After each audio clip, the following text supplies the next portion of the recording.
Welcome to Mini Stories, where we'll be listening to Reddit stories. My 28 female dog growled at my niece, 3 female, after she spent an entire evening harassing him. Now my brother, 31 male, wants me to put the dog down. Hi everyone. I have fostered a multitude of dogs in my life, and dealt with a lot of behavioral problems: dog aggression, cat aggression, food aggression, separation anxiety, super high prey drives. I've seen it all, and I've certainly encountered my fair share of dogs who weren't safe around small children. So I feel extremely confident in saying my current 5-year-old lab mix is safe for kids. He's basically a gigantic teddy bear, and loves everyone. However, it's always been my personal philosophy that dogs, and any other animal, really, should never be left alone with young kids, even if it's the sweetest, most mild-mannered dog in the world. The kids don't understand when they're pushing the dog past its limits, and the dog cannot reasonably be expected to put up with being harassed long after it's signaled that it would like to be left alone. My niece has never been good with my dog. She pulls his tail, climbs on, lays on him, hits him, pulls his ears, gets in his face and yells at him, and never gives him a second to himself unless she's forced to. He is basically a saint with her, but every dog has its limits. I stay as on top of this behavior as I can, forcing her to leave him alone when it starts to seem like too much, and locking him away in a bedroom if she won't. My brother and sister-in-law, 30 female, really just don't get it, though. I've tried to talk to them about this behavior a bunch of times, and they know it's wrong, but they think it's wrong in the same way that her refusing to share or not picking up her toys is wrong. They don't understand that it's dangerous, and that if she was left alone long enough, my dog might lose it and attack her. This has been going on for over a year. I've tried to have this conversation with my brother over and over, but he always acts like I'm criticizing his parenting. Which is not the case. I don't think my niece is especially bratty or out of control for a kid that age. It's just that this behavior is dangerous to both her and my dog, and it needs constant intervention. The same way that a small kid playing with the stove isn't especially bratty, it's just especially dangerous, and needs to be curbed ASAP. I even tried having a dog trainer friend explain this to him, and he still didn't get it. I've tried to come up with excuses for why we can never meet at my house for our family hangouts, but I couldn't think of one the other day, and my brother and niece came over. I was cooking dinner and not paying enough attention to make sure my dog was okay, which was absolutely my fault, and I accept responsibility. I asked my brother a few times to keep her away from my dog, but he kept saying she was fine. I did move my niece away from him a few times, but I wasn't vigilant enough, and my dog ended up getting to the end of his rope and growling at my niece. I immediately grabbed my dog and brought him into my bedroom. I did not punish him at all. Frankly, I'm glad that he signaled loud and clear that he was uncomfortable.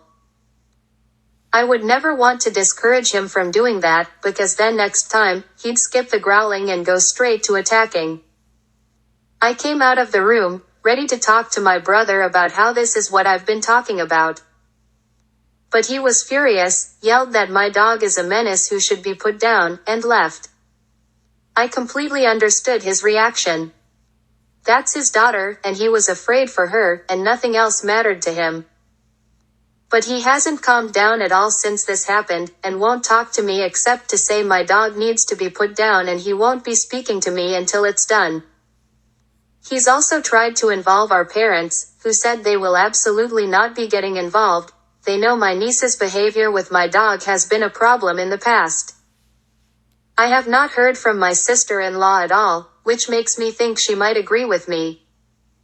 Knowing her personality type, I don't really think she'd sit out a fight like this if she thought my dog was dangerous. The way I see it, this is solely my fault and my brother's fault. I shouldn't have allowed my niece to harass my dog. I knew what could happen, and I was more concerned about how upset my brother got when I tried to bring it up, than I was about my niece's safety. I should have just said my niece wasn't allowed around my dog until she got a bit older, and dealt with whatever fallout there was within my family. Similarly, my brother should have kept a better eye on his kid, and not been so defensive when I tried to explain the problem. My dog, on the other hand, put up with being harassed for over a year, and when he was finally pushed to his limits, signaled very loudly and harmlessly that he needed to be removed from the situation. He is not dangerous, and I will not put him down. My brother is now saying that the entire family has sided with a dog over his child, which is not the case.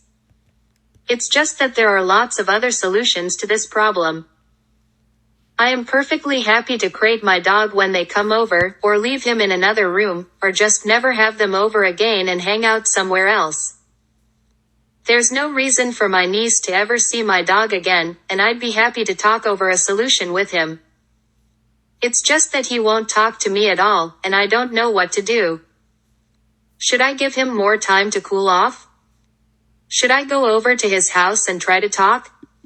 I don't want to ruin this relationship, we are very close, but I'm just not putting my dog down over this.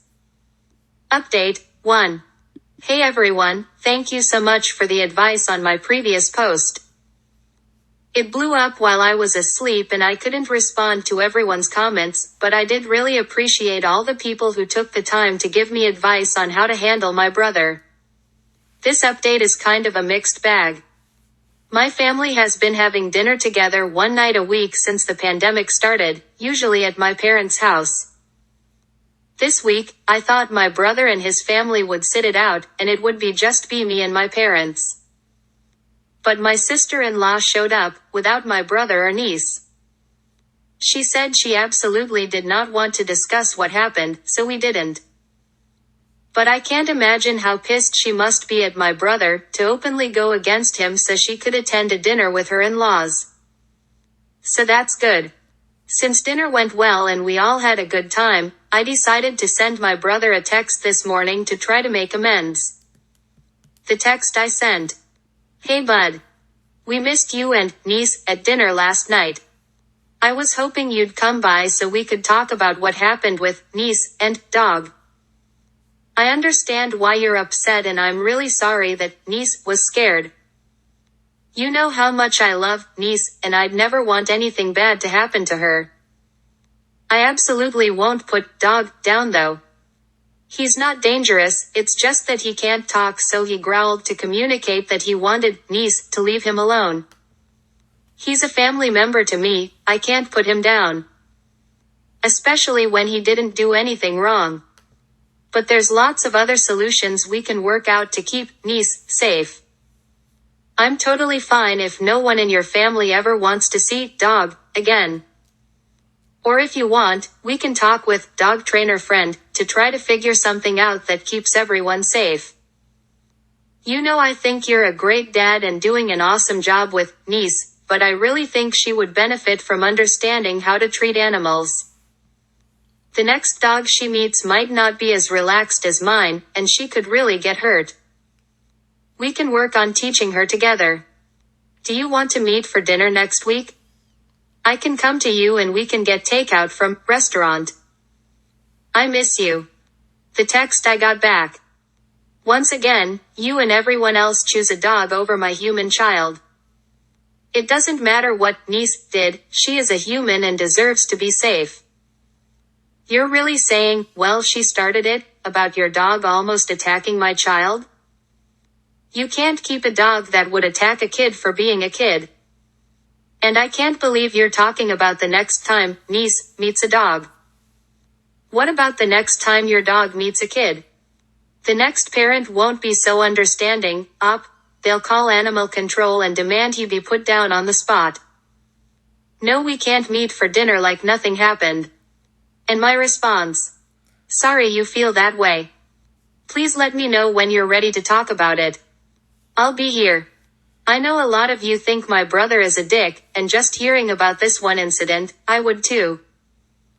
But I really think every single one of us would come off as a dick if someone wrote a Reddit post, asking for advice about the biggest asshole thing we've ever done. Everyone has their good and bad qualities, everyone is sometimes a chore to be around, and I love my brother. I don't want to fight with him and I'm disappointed he's determined to drag this out. I know a lot of you wanted me to just ignore him until he stopped acting like a jackass, or cut him out altogether, but that's just not realistic for me and our relationship, and it's not something I want. I do think my sister-in-law is eventually just going to make him talk to me, so hopefully this won't drag on for too much longer, but I'm just really sad about the whole thing. I've done all I can do, though. My sister-in-law and I have plans to go hiking this weekend. Thanks for watching. If you like this video, like, comment, share and subscribe.